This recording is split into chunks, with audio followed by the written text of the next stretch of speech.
Shalom. Saya percaya kita semua diberkati oleh Tuhan, amin. Yang diberkati oleh Tuhan, berikan sorak-sorai yang paling dahsyat bagi Allah kita. Haleluya, haleluya. Hari ini terjadi gelombang kesembuhan bagi setiap kita. Terjadi gelombang pemulihan. Kita mau bersorak-sorai bagi Dia. Haleluya.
Sungguh kami merasakan kehadiran-Mu Bapa.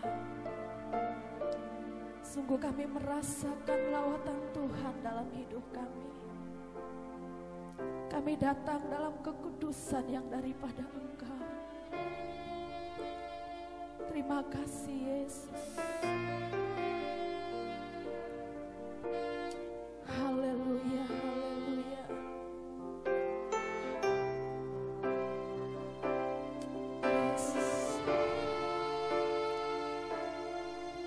Kami bawa persembahan kami yang terbaik buat Engkau Bapa.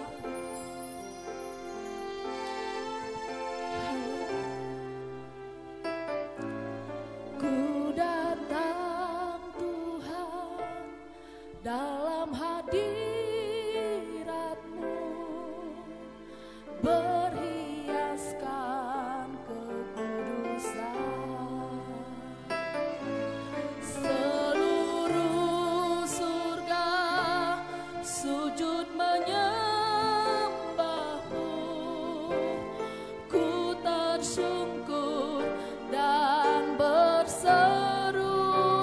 bersama katakan, ku datang Tuhan dalam hadirat-Mu, berhiaskan kekudusan. Seluruh surga sujud menyembah-Mu, ku tersentuh dan berseru, kudus, kudus, kuduslah, kuduslah Tuhan, Allah semesta alam.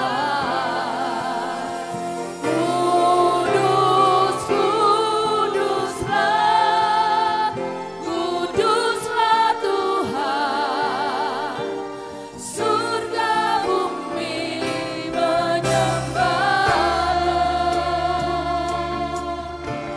Kami hampiri Engkau Tuhan, kami hampiri Engkau dengan pujian penyembahan kami, sebab Engkau adalah Allah yang kudus. Ku datang Tuhan dalam hadirat-Mu, berhiaskan kekudusan.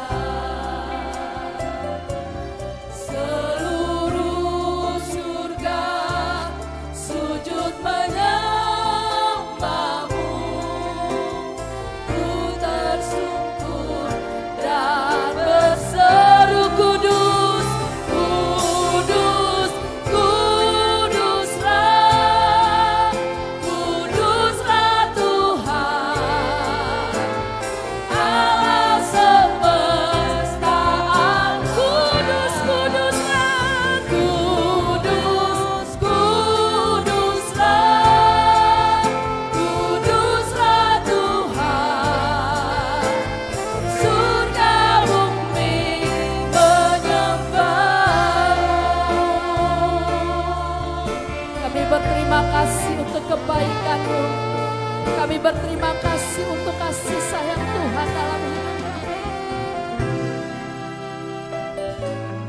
Ku datang Tuhan dalam hadirat-Mu, berhiaskan kekudusan. Seluruh surga sujud menyembah-Mu,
berterima kasih kepadamu Tuhan.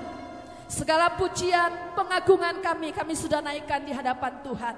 Kami percaya Bapa, itu menyenangkan hati Bapa. Dan tiba saatnya kami akan mendengarkan kebenaran firman-Mu. Berfirman bagi setiap kami Bapa, kami siap untuk dinasehati, kami siap untuk ditegur dan dibentuk oleh kebenaran firman-Mu. Hamba-Mu yang Tuhan sudah pilih percayakan untuk menyampaikan kebenaran firman Tuhan. Tuhan pakai, Tuhan urapi. Di dalam nama Tuhan Yesus, kami siap untuk mendengarkan kebenaran firman-Mu. Haleluya. Amin.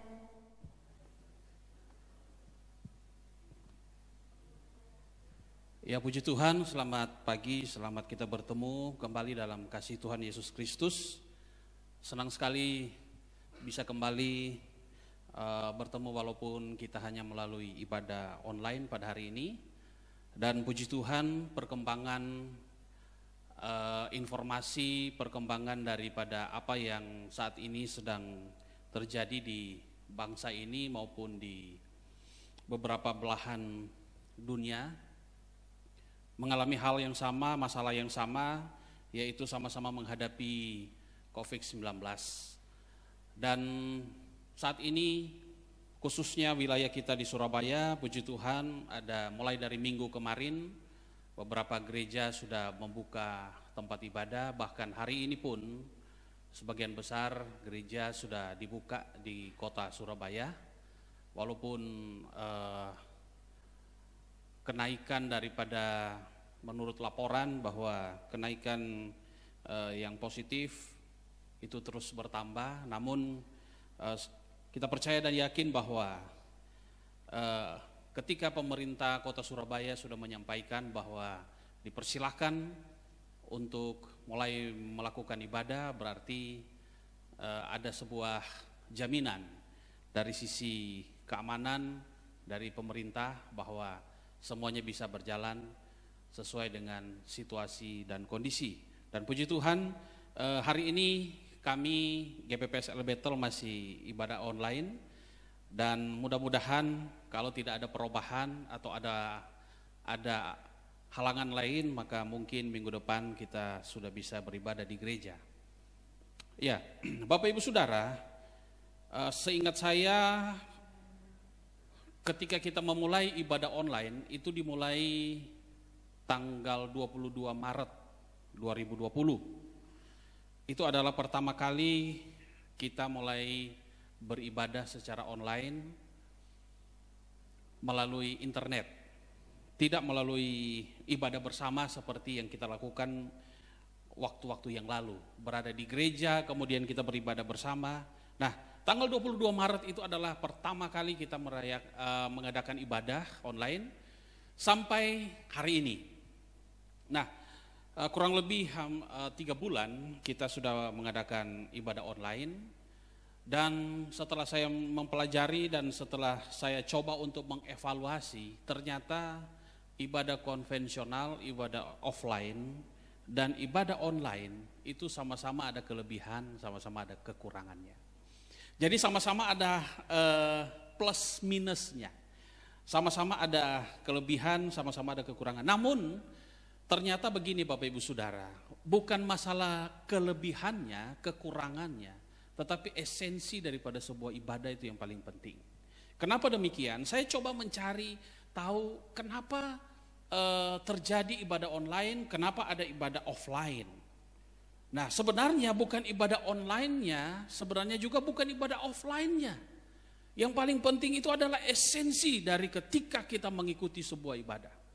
Ketika kita sedang ikut dalam sebuah ibadah, maka disitulah esensi apa yang kita dapatkan. Nah, supaya kita bisa paham tentang ibadah online dan ibadah offline, kita mungkin cari tahu dulu pengertian daripada ibadah itu apa. Nah, pengertian daripada ibadah itu sama dengan kebaktian. Sekali lagi, ibadah itu sama dengan kebaktian. Jadi ini dua kata yang sama-sama memiliki pengertian yang sama, memiliki arti yang sama. Nah, dasar kata daripada kebaktian itu adalah bakti. Bakti, abdi. Nah, itu dua kata yang dipakai di dalam kata kebaktian. Ada kata bakti, ada kata abdi. Nah, kata bakti dan abdi inilah, maka dasar kata ibadah itu diambil dari kata ini. Jadi kata ibadah itu diambil dari kata bakti dan abdi. Nah, kalau begitu, kata ibadah ini artinya apa? Kata ibadah ini artinya begini. Yang pertama adalah tunduk dan hormat. Jadi kata ibadah ini adalah yang pertama, dia tunduk dan hormat. Kemudian itu merupakan sebuah perbuatan yang menyatakan kesetiaan kita kepada satu pribadi. Jadi sekali lagi, ibadah itu tunduk dan hormat kepada satu pribadi, menyatakan sebuah kesetiaan kita kepada satu pribadi, menyatakan sebuah kasih kita kepada satu pribadi. Nah, pribadi ini siapa? Yaitu kepada Tuhan yang Maha Esa, Tuhan Yesus Kristus. Taat dan tunduk, menyatakan sebuah sikap kesetiaan, kasih. Kemudian memperhambakan diri kepada satu pribadi. Kepada siapa? Yaitu kepada Tuhan yang Maha Esa, Tuhan Yesus Kristus. Nah, berarti begini, ibadah itu adalah kita harus taat, tunduk, menyatakan kesetiaan kita kepada Tuhan, kasih kita kepada Tuhan, menyatakan bahwa hidup kita itu adalah hamba daripada Tuhan sendiri. Nah, ketika kita paham bahwa ibadah itu adalah sebuah tunduk dan hormat, perbuatan yang menyatakan cinta, kasih, kesetiaan kita kepada satu pribadi, maka itulah yang dinamakan ibadah. Berarti begini, kita mau ibadah online atau kita mau ibadah offline, kalau nggak ada sikap tunduk dan taat, itu sama saja. Jadi kita mau ibadah offline pun, di dalam gereja yang mewah, yang semuanya serba ada, kalau nggak ada sikap taat tunduk, tidak ada sikap menyatakan kesetiaan, hormat kepada Tuhan, tidak ada sikap merendahkan diri di hadapan Tuhan, maka mau ibadah apapun modelnya, kita tidak akan mendapatkan esensi itu. Tapi ketika kita paham soal esensi ini, kita mau ibadah di gedung gereja, kita mau ibadah di restoran, kita ibadah di hotel, kita ibadah di rumah, kita ibadah di kamar, bahkan kita ibadah di gudang. Kalau satu waktu kita masuk dalam zaman di mana kita harus bersembunyi-sembunyi ibadah, kita ibadah sembunyi-sembunyi, ibadah di tempat-tempat yang mungkin sekiranya tidak ditemukan oleh orang-orang lain, maka di situ pun kita bisa mendapatkan esensi dari ibadah. Kenapa? Karena kita tahu, kita paham bahwa ibadah itu bukan online-nya, bukan offline-nya, tapi esensi daripada sebuah ibadah. Makanya dari bulan Maret yang lalu, tanggal 22 Maret sampai hari ini, apakah kita mendapatkan esensi dari ibadah itu? Apakah kita mendapatkan makna dari sebuah ibadah? Puji Tuhan, ada banyak jemaat-jemaat yang WA kepada saya. Mereka berkata, terima kasih Pak firmannya, terima kasih ibadahnya, terima kasih pujiannya. Artinya begini, berarti mereka itu mendapatkan sesuatu daripada ibadah. Kenapa? Karena dalam situasi ini baru wabah COVID-19. Kita belum masuk dari tahap-tahap yang berikutnya. Bisa jadi kita akan masuk kepada masa-masa yang lebih sulit lagi. Ada masa-masa di mana kita akan masuk masa-masa yang sangat sulit, bahkan sangat menderita. Nah, kalau kita sudah masuk kepada situasi seperti itu, apalagi yang kita mau lakukan? Saya kemarin baru mendapatkan informasi dari kawan bahwa ada sebuah siaran rohani yang ternyata diprotes di dalam satu aplikasi itu. Saya nggak usah sebutkan aplikasi itu. Bahwa setiap kali siaran rohani ini muncul, ada banyak pengikut-pengikutnya, ada banyak followernya. Ternyata diprotes sama aplikasi itu bahwa siaran ini jangan ditampilkan lagi. Nah, dari sini saya mulai merenungkan, loh, kok sudah mulai masuk ke sana, sedangkan kita online ini kita juga online ini ada masuk di salah satu aplikasi. Online ini, kita masuk aplikasi, makanya kita harus klik aplikasi itu, baru muncul siaran ibadah online. Lah kalau misalnya ke depannya nggak boleh lagi, terus kita mau ibadah pakai apa? Nah ini inti daripada sebuah ibadah. Makanya saya bersyukur karena Jemaat El Bethel setiap kali ada ibadah online begini, semuanya mengikutinya dengan saksama. Mereka mengikutinya dengan penuh rasa hormat kepada Tuhan.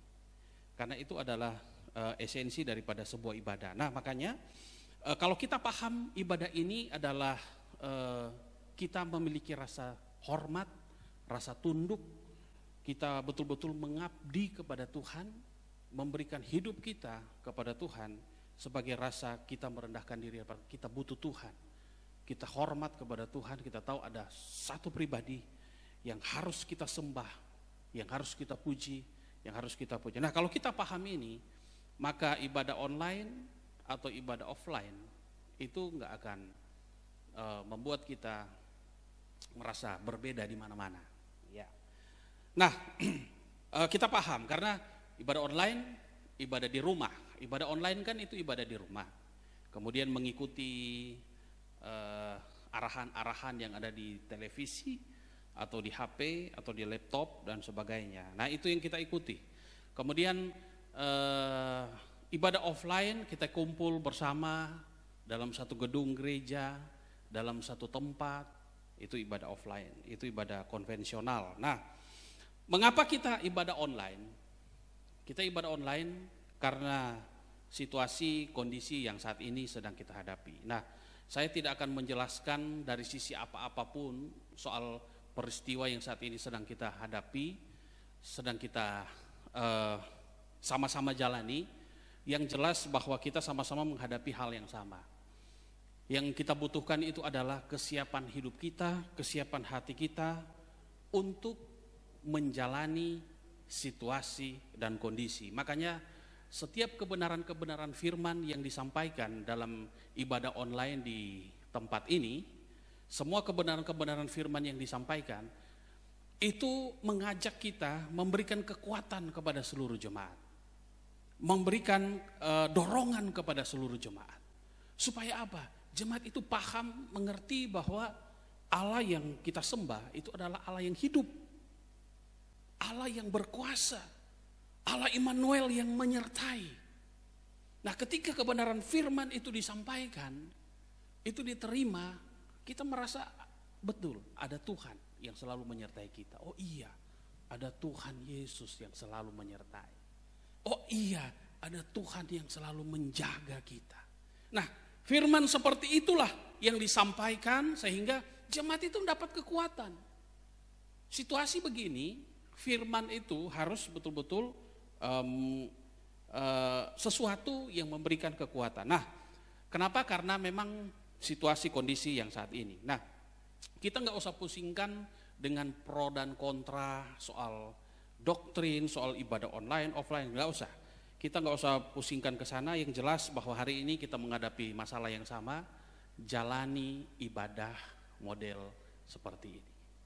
Kita terima. Makanya doakan supaya kalau tidak ada perubahan, tidak ada hal-hal yang lain yang menghalangi, minggu depan kita sudah bisa beribadah di gereja. Nah tentunya sebentar selesai khotbah saya akan memberikan beberapa petunjuk untuk hal ini. Nah Bapak Ibu Saudara, semasa ibadah online, semasa kita tidak ibadah di gereja, puji Tuhan gereja kita itu sudah terlibat di dalam beberapa hal, terutama di dalam melakukan kontribusi di tengah-tengah wabah COVID-19, yaitu El Bethel Peduli Kasih. Nah, sudah melakukan itu dan puji Tuhan jemaat El Bethel sudah terlibat dalam hal ini, dan ini merupakan hal yang luar biasa yang Tuhan sudah lakukan melalui gereja ini sehingga bisa berdampak menjadi terang dan garam dimanapun kita berada. Nah, masalah-masalah yang dihadapi dalam ibadah online itu rata-rata seperti ini. Kalau di dalam ibadah online tidak ada tatap muka, Nah, tidak ada pertemuan seperti ini. Dan memang tatap muka itu berbeda dengan suasananya, berbeda dengan ibadah online. Kalau kita tatap muka kan itu enak. Wah, halo, bagaimana kabar? Wah, luar biasa. Saling menyapa, saling menegur satu sama lain, dan itu suasananya beda. Kita merasa hal itu. Nah, makanya beberapa orang ada yang WA ke saya, ada yang telepon tanya, Pak, kapan ibadah dibuka? Pak, kapan ini? Nah, ada banyak yang bertanya kepada saya. Ada juga yang ngomong, Pak, jangan buka dulu karena situasi begini. Jadi macam-macam ya. Nah, namun kita tetap akan melihat tentunya yang pertama dari pemerintah. Kalau memang pemerintah sudah mengizinkan, tentunya kita bisa lihat situasi. Kalau sudah pas, kita bisa lakukan semuanya itu. Makanya doakan supaya semuanya bisa berjalan dengan baik. Jadi ada perbedaan memang. Kalau nggak ketemu tatap muka itu beda. Makanya saya beberapa kali sampaikan, saya sudah kangen dengan seluruh jemaat, pingin ketemu, pingin beribadah bersama. Nah, di ibadah online juga, kadang-kadang saya sendiri, kita tidak bisa mengawasi siapa-siapa yang benar-benar mempersiapkan diri ketika mengikuti ibadah online.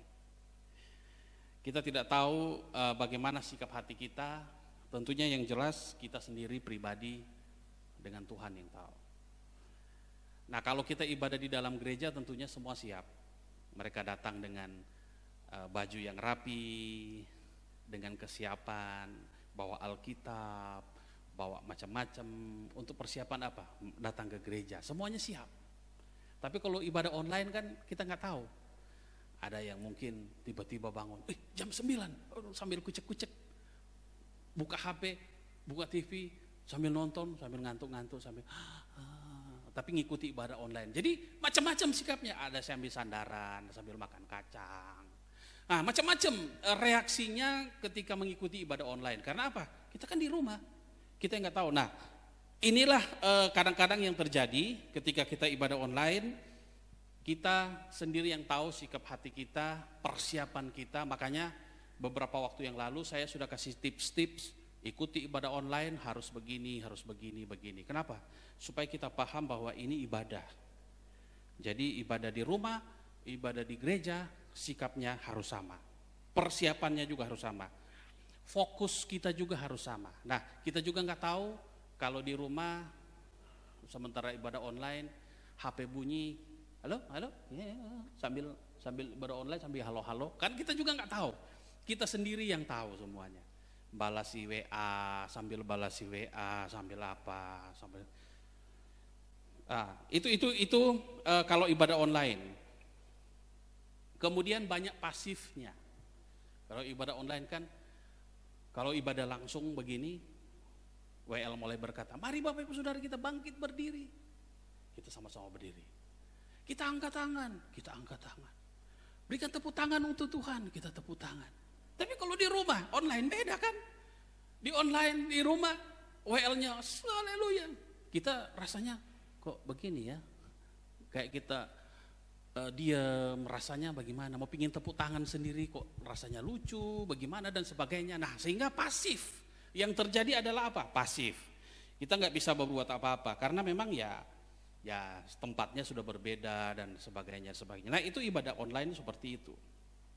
Dan tentunya fasilitasnya sudah beda, ya, fasilitas sudah beda. Nah, kalau ibadah-ibadah itu ibadah online, tapi kalau ibadah offline, konvensional, ada juga kelemahannya. Kelemahannya itu apa? Orang-orang pada rutinitas, ya hari Minggu ke gereja. Takutnya itu rutinitas. Ada juga yang datang cari pengkhotbahnya. Siapa yang khotbah ya? Oh, kalau ini yang khotbah bagus. Nah, akhirnya ke gereja hanya menilai kiri kanan, yang dinilai semua dinilai. Ada banyak sekali alasan-alasan ketika datang ke gereja. Jadi sama-sama. Nah, yang harus kita lakukan itu apa? Evaluasi diri. Makanya hari ini saya sedikit memberikan penjelasan tentang ibadah itu apa, ibadah online itu apa, ibadah offline itu apa. Karena intinya begini, yang dilihat Tuhan bukan online, offline-nya. Yang dilihat Tuhan itu apa? Yuk kita lihat. 1 Korintus 3 ayat 11 sampai 13. 1 Korintus 3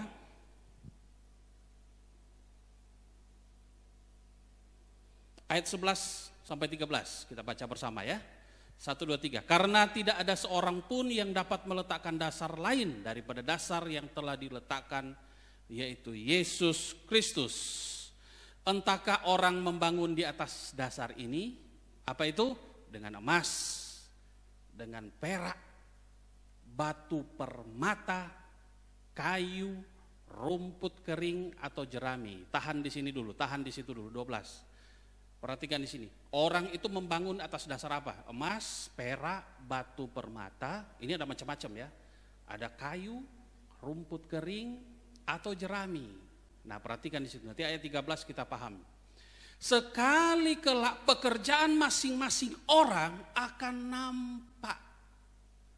Karena hari Tuhan akan menyatakannya. Artinya begini, sekali-kali pekerjaan masing-masing orang itu akan nampak. Apa saja? Apakah itu dari emas, atau dari perak, atau dari permata, atau dari kayu, atau dari rumput kering. Itu semua akan muncul. Pada saat apa? Pada saat hari Tuhan itu akan dinyatakan. Sebab ia akan nampak dengan api. Dan bagaimana pekerjaan masing-masing orang itu akan diuji oleh api. Jadi yang menguji kita itu adalah api. Itu akan nampak semuanya. Ketika api menguji, apakah dia akan muncul sebagai emas? Ketika api diuji, apakah dia akan muncul sebagai perak? Ketika api diuji, apakah dia akan muncul sebagai batu permata? Atau dia akan muncul seperti kayu? Atau dia akan muncul seperti rumput jerami yang mudah terbakar? Itu semua akan diuji. Satu kali kelak itu semua kita akan diuji. Makanya ujian COVID-19 itu belum api. Masih ada lagi yang lebih dahsyat dari COVID-19. Makanya perlu kita ini, kalau mungkin saya terjemahkan ini belum api. Karena ada Alkitab bilang akan datang masa-masa yang sangat sulit, sangat sukar, dan lebih menderita lagi.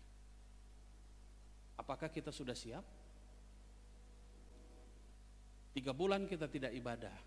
Ini ujian bagi kita. Ini ujian. Saya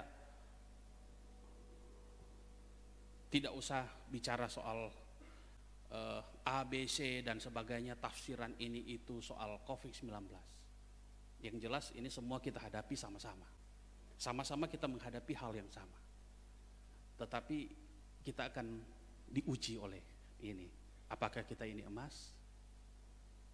Apakah kita ini perak? Apakah kita batu permata? Atau kita kayu? Atau rumput kering? Jerami? Yang akhirnya terbakar. Yang menguji ini adalah api. Api yang menguji kita. Makanya tergantung kita dibangun di atas mana. Saya akan kasih contoh satu. Ada satu tokoh di Alkitab. Tokoh ini jarang dibahas di khotbah. Jarang orang membahas khusus dia.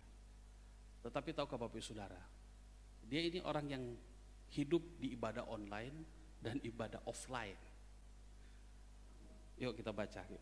Kisah Para Rasul pasal 10 ayat 1. Perhatikan ini ya. Bagaimana dia betul-betul memahami soal ibadah ini. Kisah Para Rasul pasal 10 ayat 1. Di Kaisarea ada seorang yang bernama Kornelius. Ada banyak orang nama Kornelius. Tetapi jarang hamba Tuhan mengkhotbahkan dia. Dia seorang perwira pasukan yang disebut pasukan Itali. Perhatikan ya di sini. Dia seorang perwira. Di sini enggak ditulis dia seorang rasul, enggak. Nabi juga bukan. Dia bukan pendeta. Dia bukan hamba Tuhan terkenal. Enggak, dia cuma orang awam biasa. Dia hanya seorang tentara, perwira pasukan. Cornelius. Sekali lagi dia bukan pendeta, dia bukan rasul, bukan nabi, tapi dia seorang biasa. Rakyat sipil biasa. Dia hanya seorang tentara biasa. Ya, terus ayat yang kedua. Ia saleh. Nah ini. Serta seisi rumahnya takut akan Allah. Ia memberi banyak sedekah kepada umat Yahudi dan senantiasa berdoa kepada Allah. 3. Dalam suatu penglihatan kira-kira jam 3 petang, jelas tampak kepadanya seorang malaikat masuk ke rumahnya dan berkata kepadanya, Cornelius. Ayat 4. Ia menatap malaikat itu dan dengan takut ia berkata, ada apa Tuhan? Jawab malaikat itu, semua doamu dan sedekahmu telah naik ke hadirat Allah dan Allah mengingat engkau. Nah pertanyaannya begini, malaikat ini datang ke Cornelius itu, waktu itu Cornelius di mana? Nah coba Bapak Ibu Saudara lihat, posisi Cornelius itu ada di mana ini? Ketika malaikat Tuhan datang, karena malaikat itu datang menyampaikan pesan Tuhan. Malaikat bilang begini, semua doa dan sedekahmu telah naik ke hadirat Allah. Berarti malaikat ini membawa pesan Tuhan. Nah, kalau saya ibaratkan Cornelius ini mendapat pesan melalui malaikat. Jadi tidak langsung dari Tuhan, tapi melalui malaikat. Jadi sebenarnya dia sedang online. Jadi malaikat Cornelius itu online dengan Tuhan melalui malaikat.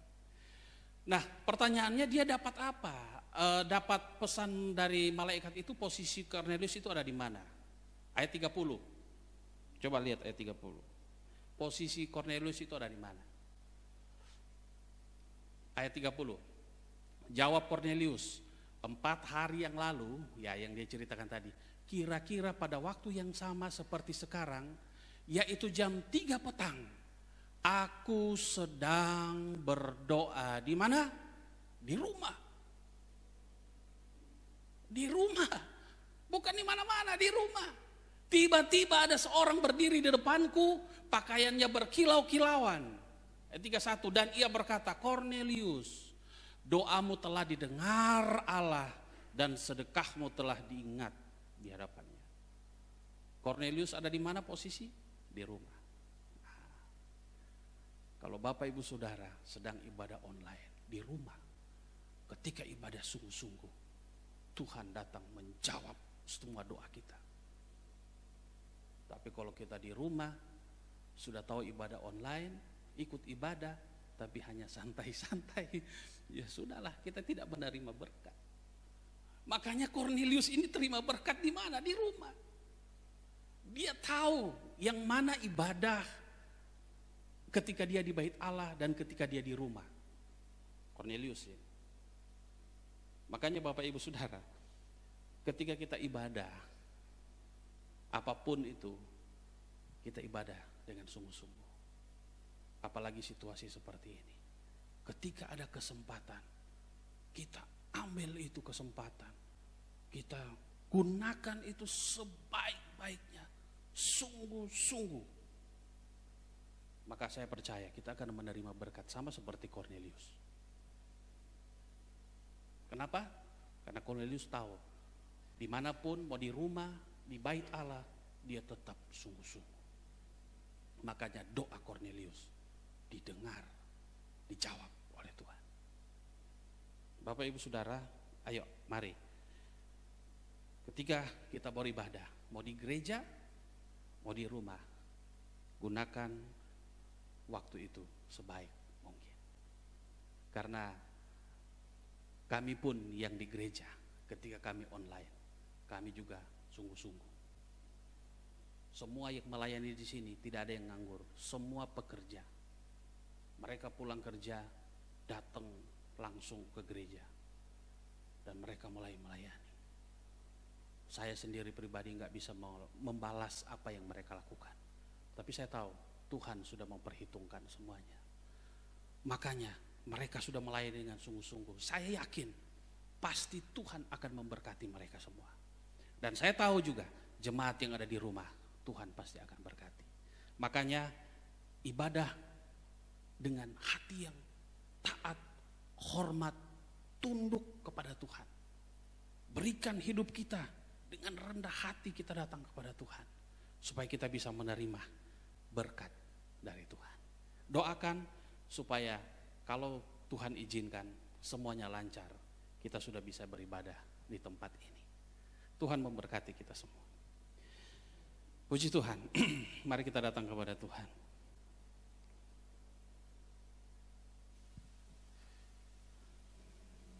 Haleluya. Mari para singer damai.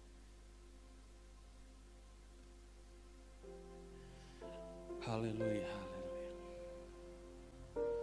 Walau ku tak dapat melihat semua rencana-Mu, Tuhan, namun hatiku tetap memandang padamu. Kau nuntun langkahku, walau ku tak dapat bertahan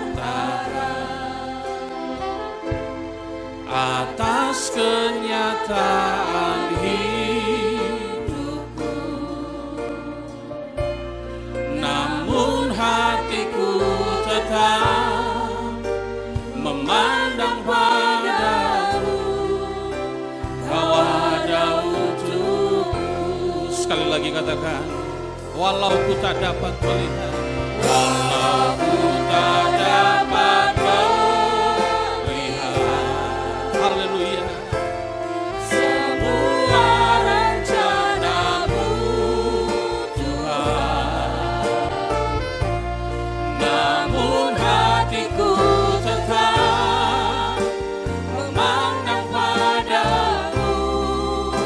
Kau tuntun langkahku,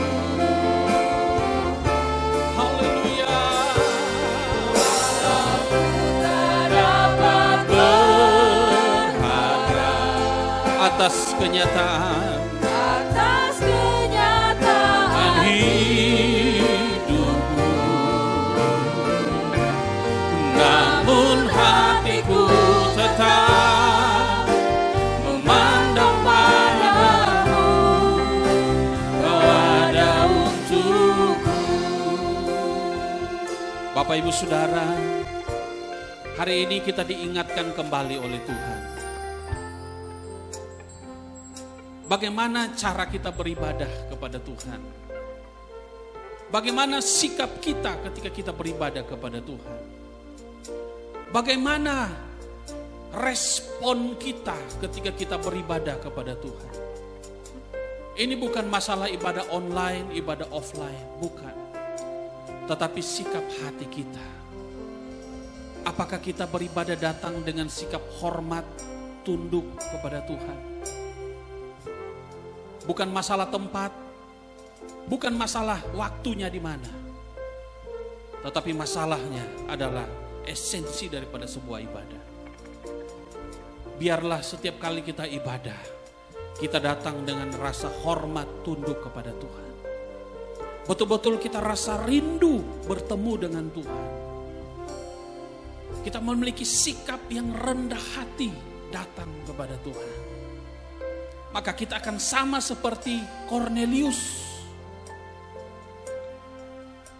Ketika Kornelius beribadah sungguh-sungguh di rumahnya, malaikat Tuhan datang, utusan Tuhan datang, menyampaikan pesan Tuhan, memberitahukan ada berkat Tuhan yang Tuhan berikan bagi Kornelius. Biarlah kita sama seperti Kornelius. Ketika kita beribadah kepada Tuhan, Tuhan akan datang kepada kita dan akan turun tangan memberkati hidup kita. Terima kasih Tuhan. Terima kasih Bapa. Kami percaya Tuhan, ketika kami datang dengan rendah hati, rasa hormat tunduk kepada Tuhan, kita akan menerima berkat dari Tuhan. Kau ada untukku, walau ku tak dapat melihat, walau ku tak dapat melihat. Haleluya. Semua rencanamu Tuhan, namun hatiku tetap memandang padamu. Kau adalah ya, walau tak dapat berharap atas kenyataan, namun hatiku tetap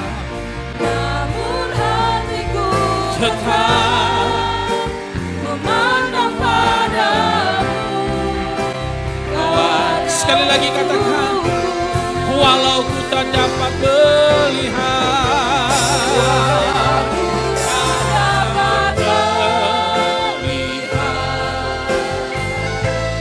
semua rencanamu Tuhan.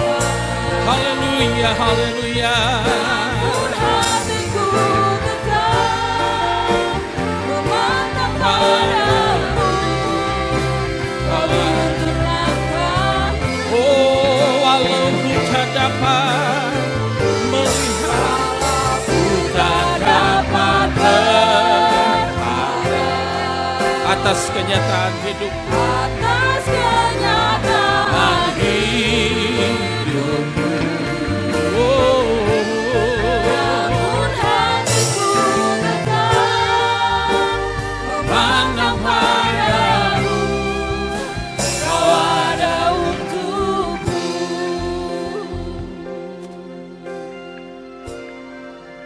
ku ingin selalu bersekutu denganmu, menikmati hadiratmu,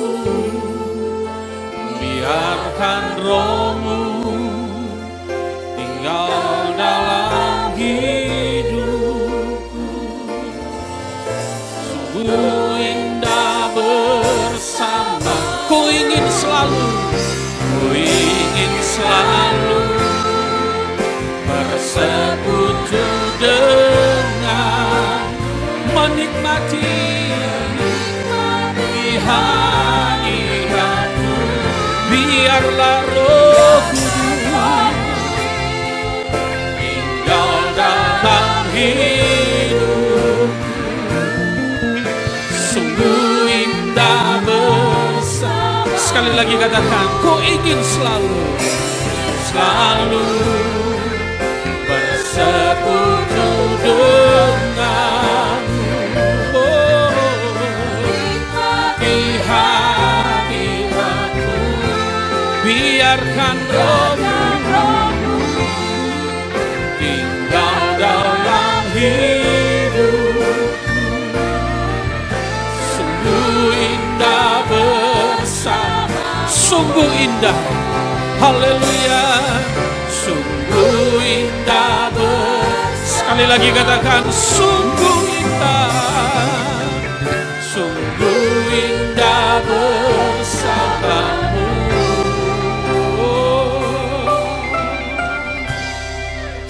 Selamanya.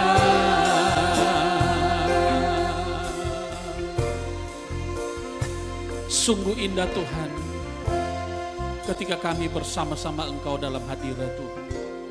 Tidak ada yang lebih indah ketika kami tinggal dalam hadirat Tuhan, bersekutu, memuji, memuliakan nama Tuhan. Di sanalah kami akan menerima berkat-berkat Tuhan. Terima kasih Tuhan, terima kasih Bapa. Kami bersyukur Tuhan buat kebaikan Tuhan dalam hidup kami.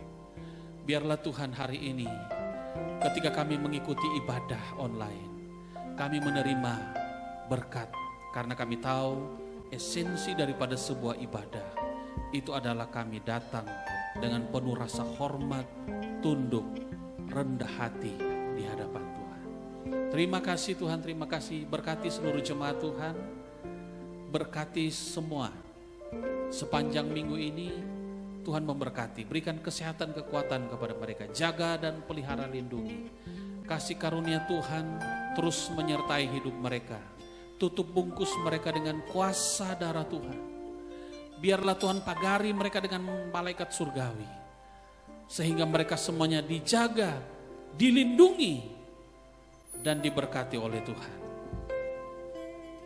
Ketika kami mulai menjalani gaya hidup yang baru, tatanan yang baru, new normal, biarlah ini bukan membuat kami seperti terbebas, namun kami lebih hati-hati, kami lebih waspada, kami lebih berjaga-jaga dengan hidup kami, dengan keluarga kami, sehingga kami bisa ada di dalam satu naungan kuasa Tuhan, ada dalam satu perlindungan kuasa daripada Tuhan.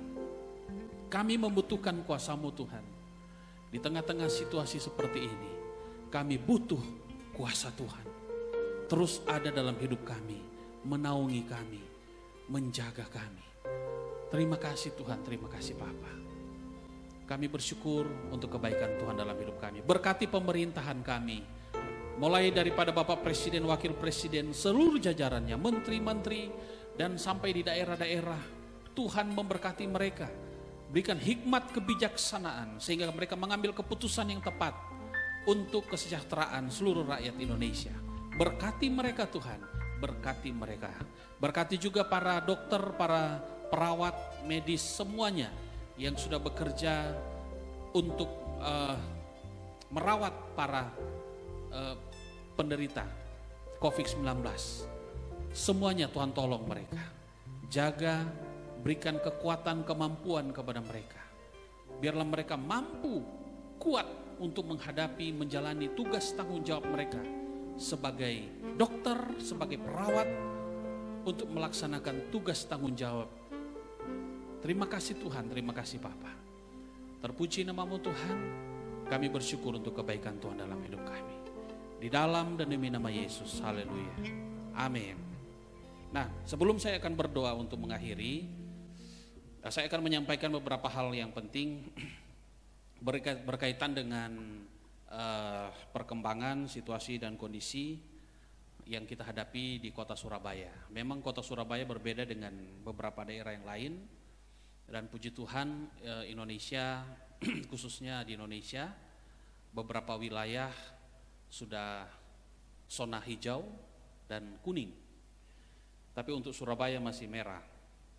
Nah, untuk zona hijau dan kuning, minggu lalu mereka sudah ibadah di beberapa tempat, termasuk juga GPPS, puji Tuhan, mereka sudah mulai ibadah. Dan hari ini juga hari Minggu, di kota Surabaya khususnya sudah beberapa gereja, sebagian besar gereja sudah melaksanakan ibadah, karena sesuai dengan himbauan dari pemerintah daerah, khususnya Perwali, peraturan wali kota sudah menyampaikan bahwa kalau mau buka ibadah di gereja, silakan lakukan protokol kesehatan. Nah, beberapa hal yang perlu saya sampaikan kepada Bapak Ibu Saudara. Kalau Tuhan izinkan minggu depan kita bisa ibadah di tempat ini. Dan saya sebagai gembala tidak memaksakan Bapak Ibu Saudara harus datang, tidak. Tapi yang rindu untuk sama-sama beribadah di gereja, monggo, kami akan buka ibadah. Nah, tentunya untuk kepastian buka itu akan saya sampaikan melalui WA. Nanti saya akan sampaikan, saya akan kirim pesan di WA, karena di saya ini ada 100 lebih WA jemaat. Jadi akan saya kirim ke semua jemaat untuk kepastian membukanya apakah minggu depan atau 2 minggu depan, ya, atau minggu berikutnya. Saya akan lihat situasi yang ada. Yang jelas saya akan kirim pesan, tentunya kita persiapkan diri semuanya, dan siapa yang mau datang tentunya tidak dipaksa. Siapa yang mau, karena banyak juga beberapa jemaat yang tanya ke saya, mungkin pingin ibadah di gereja ya. karena memang berbeda rasanya. Nah, tentunya kami dari gereja, sebelum ibadah ini gereja ini dibuka untuk tempat ini harus steril lebih dulu. Tempat ibadah harus steril, dan sesuai dengan protokol yang sudah disampaikan oleh Wali Kota Surabaya, beberapa hal yang perlu dipersiapkan. Tentunya yang pertama adalah kita akan mempersiapkan petugas di bawah. Nah, di bawah ini lantai 1 yang masuk ada petugas khusus tentunya dari kita dan kita saja beberapa orang.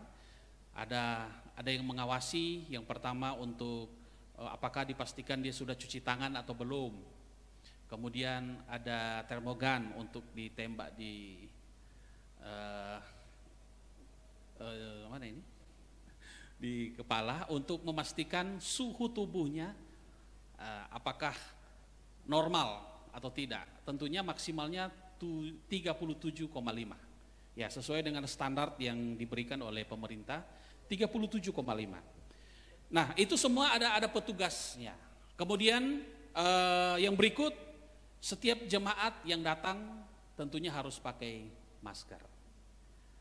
Jadi jangan lupa dari rumah bawa masker supaya ketika datang ke gereja maskernya sudah siap. Dan kemudian ada juga petugas untuk mendeteksi tubuh kita. Makanya kalau misalnya ada petugas yang mendeteksi, kita harus bisa memberikan kesempatan untuk dia mendeteksi semuanya. Kemudian kita akan membuat wastafel cuci tangan di depan gereja situ. Mungkin ada 2 wastafel di depan, supaya kalau kita datang turun dari kendaraan, kita ke wastafel dulu, cuci tangan sesuai dengan standar protokol yang ada ya. Kemudian gereja ini sebelum dibuka akan disemprot semua keliling dari lantai 1 sampai lantai 4 ini akan disemprot dengan disinfektan ya. Semua akan disemprot terlebih dahulu sebelum ibadah dan sesudah ibadah. Itu syarat protokol kesehatan yang disampaikan oleh wali kota. Kemudian jumlah jemaat memang disampaikan kalau bisa jangan terlalu banyak. Makanya mungkin kalau kita sudah mulai buka ibadah, nanti kita akan data, dan kalau memang karena ini ada 2 lantai, ada lantai 2, lantai 3. Nah, kita akan maksimalkan semuanya itu. Kemudian jarak dari setiap kursi, kalau menurut selebaran yang disampaikan oleh wali kota, per wali kota ini, peraturan wali kota, jaraknya itu 1 meter. 1 meter. Ya, 1,5 meter, 1 meter cukup itu. Kalau suami istri mau duduk dekat-dekat, ya terserah lah. Nah, kalau suami istri kan, tapi kalau kita akan atur sesuai standar. Kalau misalnya mau datang, kok jauh sekali ya dengan istri saya, suami saya, mau dekat-dekat, ya atur aja sendiri. Yang jelas kita akan atur sesuai dengan yang ada 1 meter, 1 meter. Di lantai 2 juga, lantai 3 kita akan atur ada silang, ada stiker silang untuk supaya itu yang jangan diduduki. Jadi semua akan kita atur steril, jadi semuanya aman, dijamin aman, bersih. Nah, kemudian mungkin kebiasaan kita kalau ketemu di gereja salaman, dan kita ini sudah 3 bulan ya praktek ya, tidak salaman. Mungkin ini sudah tidak kaku lagi kalau kita datang ke gereja, ya paling halo gitu aja ya. Jadi sementara kita tidak boleh salaman dulu. Ini himbauan daripada pemerintah. Ini untuk menghindari klaster baru, ya. Jangan sampai ada klaster baru yang nanti akan tentunya kita sedang menerapkan physical distancing antara seluruh jemaat supaya semuanya bisa terlaksana dengan baik. Nah, jadi kemudian durasi ibadah kita akan atur. Tidak seperti yang biasanya, mungkin hanya 1 jam, 1 jam 15 menit. Kalaupun molor-molor 1 jam setengah, itu sudah molor sekali. Jadi kita akan atur supaya ibadah ini tidak terlalu panjang, sehingga kita juga menghindari kumpul terlalu terlalu banyak dengan orang yang banyak. Itu kita akan jaga itu supaya tidak terjadi hal-hal yang kita tidak inginkan.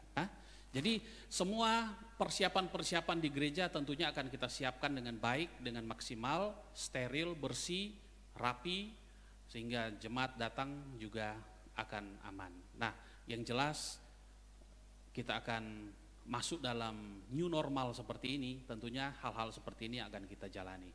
Dipastikan Bapak Ibu Saudara, dukung dalam doa, berdoa supaya semuanya bisa berjalan dengan baik. Nah, itulah beberapa hal standar protokol kesehatan yang perlu kita jaga. Dan juga yang terakhir, mungkin saya akan buat juga formulir.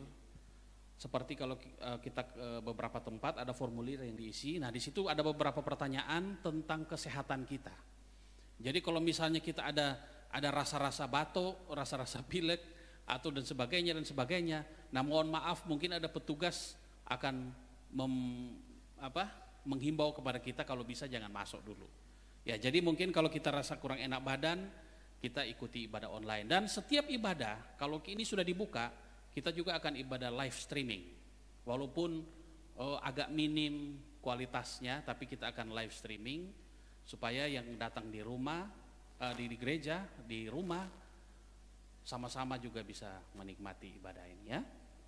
Puji Tuhan, itulah beberapa petunjuk praktis yang perlu Bapak Ibu Saudara ketahui, supaya nantinya kalau kita sudah ibadah di gereja, saya pastikan semuanya aman, steril. Bapak Ibu Saudara enggak usah takut, enggak usah cemas, apakah di gereja begini begitu, enggak usah khawatir. Semuanya kita sudah atur karena sesuai dengan standar protokol kesehatan yang diminta oleh pemerintah Kota Surabaya. Ya, doakan semuanya lancar dan baik. Terima kasih.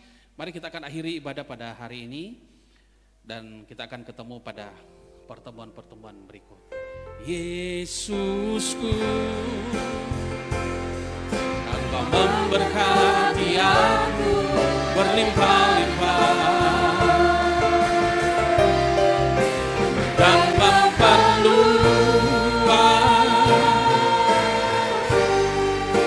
daerahku.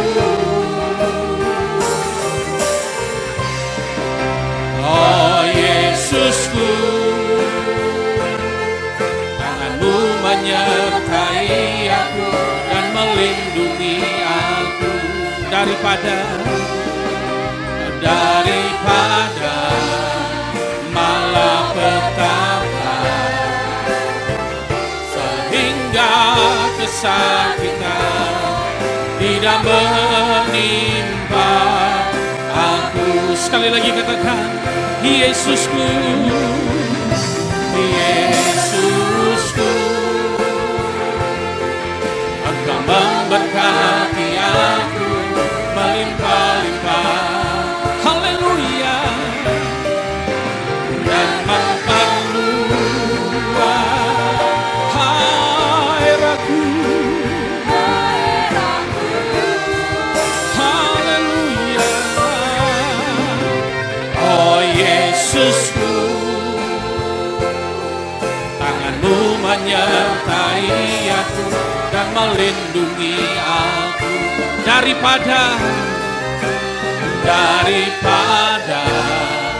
malapetaka, sehingga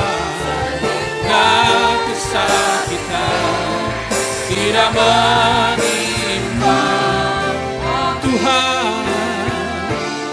Tuhan mendengarkan dan menjawab doaku.